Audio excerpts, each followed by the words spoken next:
बहुत पुरानी बात है। एक गांव में रमैया नाम का व्यक्ति रहता था। किसी घटना के कारण उस गांव के सभी लोग उस व्यक्ति को मनहूस मानने लगे थे। उस गांव में यह अंधविश्वास फैल चुका था, यदि गांव का कोई भी व्यक्ति सुबह उठकर रमैया का चेहरा देख लेता है तो चेहरा देखने वाले व्यक्ति को पूरे दिन भोजन नसीब नहीं होगा। लेकिन जब यह बात उस गांव के महाराज कृष्णदेव राय को पता चली तो महाराज ने इसकी सच्चाई जानने का फैसला किया। महाराज ने अपने सैनिकों को आदेश दिया कि उस व्यक्ति को महल में पेश किया जाए। तभी कुछ सैनिकों ने रमैया को ला करके महल में पेश कर दिया। रात हो चुकी थी और रमैया के रहने की व्यवस्था महाराज के कक्ष के सामने वाले कक्ष में की गई थी। रात भर रमैया उस कक्ष में ही रहा और जैसे ही सुबह हुई महाराज कृष्णदेव राय सुबह उठकर सीधे ही उस व्यक्ति के कमरे में चले गए। चेहरा देखने के बाद महाराज का दिन प्रारंभ हुआ। महाराज को देखना था कि उनका दिन कैसा गुजरता है। तभी रमैया उठकर महल से चला गया। महाराज नहा धोकर भोजन के लिए बैठे ही थे कि उन्हें आवश्यक आमंत्रण के लिए बुलावा आ गया। महाराज बिना कुछ खाए पिए दरबार के लिए चले गए। दरबार की कार्यवाही देर तक चलती रही। कार्यवाही समाप्त होने तक महाराज को बहुत तेज भूख लगाई थी।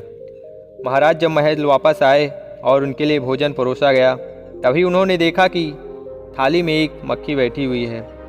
यह देख महाराज भोजन छोड़कर अपनी शयन कक्ष में चले गए और महाराज कुछ बिना खाए पिए ही सो गए। तब महाराज को विश्वास हो गया कि रमैया मनहूस है। तभी महाराज को गुस्सा आ गया और उन्होंने रमैया को फांसी देने का अपने सैनिकों को आदेश दे दिया। रमैया की फांसी की बात जब उसकी पत्नी को पता चली तो वह रोते रोते संगीतकार तेनालीराम के पास पहुंची और तेनालीराम से सहायता की गुहार लगाने लगी। तेनालीराम ने उसे आश्वासन दिया और बोले, तुम घर जाओ, तुम्हारे पति को कुछ नहीं होगा। अगले दिन जब सैनिक रमैया को फांसी देने के लिए ले जा रहे थे तभी रास्ते में रमैया की मुलाकात तेनालीराम से हुई। तेनालीराम ने रमैया के कान में कुछ कहा और वहां से चले गए। फांसी के समय एक सैनिक ने रमैया से उसकी अंतिम इच्छा पूछी तो रमैया ने कहा, मैं महाराज को एक संदेश भिजवाना चाहता हूँ। तभी एक सैनिक ने उसका संदेश लेकर महाराज के पास गया। संदेश कुछ इस प्रकार था कि महाराज, मेरा चेहरा देखने वाले को तो भोजन ही नसीब नहीं होता है, लेकिन आपका चेहरा देखने वाले को तो अपनी जान से ही जाना पड़ता है। तो आप ही बताइए, ऐसी स्थिति में सबसे ज़्यादा मनहूस कौन हुआ।